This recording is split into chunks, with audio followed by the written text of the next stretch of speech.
നമസ്കാരം, ഞാൻ doctor Sherry. ഞാൻ തിരുവനന്തപുരം SUT ആശുപത്രിയിലെ അണുബാധ വിദഗ്ധനാണ്. ഇന്ന് നമ്മളിവിടെ ഇരിക്കുന്നത് മെയ് 5-ാം തീയതി ലോകാരോഗ്യ സംഘടന കൈശുചിത്വത്തിൻ്റെ പ്രാധാന്യം അറിയിക്കാനായിട്ട് വേൾഡ് ഹാൻഡ് ഹൈജീൻ ഡേ എല്ലാ വർഷവും ആചരിച്ച് വരാറുണ്ട്. ഈ വർഷവും അതുപോലെ തന്നെ world hand hygiene day May 5-ാം തീയതി ലോകാരോഗ്യ സംഘടന ആചരിക്കുക.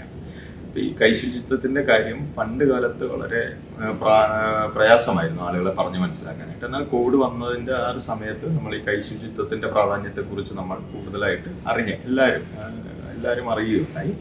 അപ്പം ഈ കൈശുചിത്വത്തിൻ്റെ പ്രാധാന്യം എന്ന് പറയുന്നത് ഒരു രോഗാണു ഒരു രോഗിയിൽ നിന്ന് വേറൊരു രോഗിയിലേക്ക് പകരുന്നതിന് ഏറ്റവും കോമണസ്റ്റായ ഒരു കാര്യം നമ്മളുടെ കൈകളിൽ ഈ ബാക്ടീരിയ ഒട്ടി അത് അടുത്ത രോഗിക്ക് പകരുക എന്നുള്ളതാണ്. ബാക്ടീരിയ വൈറസായി.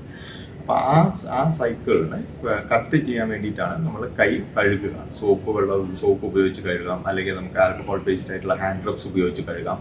അപ്പോൾ ഏത് രീതിയിലായാലും അങ്ങനെ നമ്മൾ കൈകളുടെ ശുചിത്വം പാലിക്കുകയാണെങ്കിൽ കുറേയൊക്കെ നമുക്ക് ഈ വൈറസ് ബാധകൾ, ഒരു ഉദാഹരണം പറഞ്ഞാൽ കോവിഡ് പോലത്തെ വൈറസ് ബാധകളെല്ലാം പ്രിവെൻറ്റ് ചെയ്യാനെല്ലാം അത് നമ്മളെ സഹായിക്കുന്നുണ്ട്. അപ്പം ഈ അവബോധം ഈ ആരോഗ്യ പ്രവർത്തകർക്ക് ഉണ്ടാക്കാനായിട്ടുള്ള നോളജ്, ആ അറിവ് അവർക്ക് കൊടുക്കാനുള്ള പദ്ധതികളാണ് ഈ വർഷത്തെ അവരുടെ സ്ലോഗനിൽ ലോകാരോഗ്യ സംഘടന പ്രധാനമായിട്ടും പറയുന്നത്.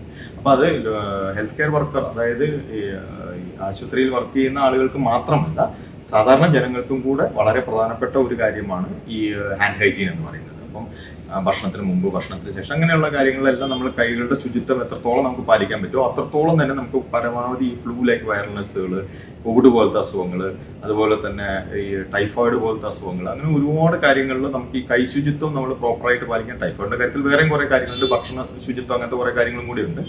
എന്നിരുന്നാലും കുറേയൊക്കെ അസുഖങ്ങൾ, ബാക്ടീരിയ, വൈറസ് പോലത്തെ അസുഖങ്ങൾ പ്രിവെൻറ്റ് ചെയ്യാനായിട്ട് നമുക്ക് ഈ കൈകളുടെ ശുചിത്വം പാലിക്കുന്നതിലൂടെ സാധിക്കുന്നതാണ്. അപ്പോൾ ഈ കാര്യം എല്ലാവരിലേക്കും എത്തിക്കാനാണ് പ്രത്യേകമായിക്കൊണ്ട് ഈ മെയ് 5-ാം തീയതി ലോകാരോഗ്യ സംഘടന ഈ കൈശുചിത്വ ദിനം അല്ലെങ്കിൽ ഹാൻഡ് ഹൈജീൻ ഡേ എന്ന രീതിയിൽ ആചരിക്കുന്നത്.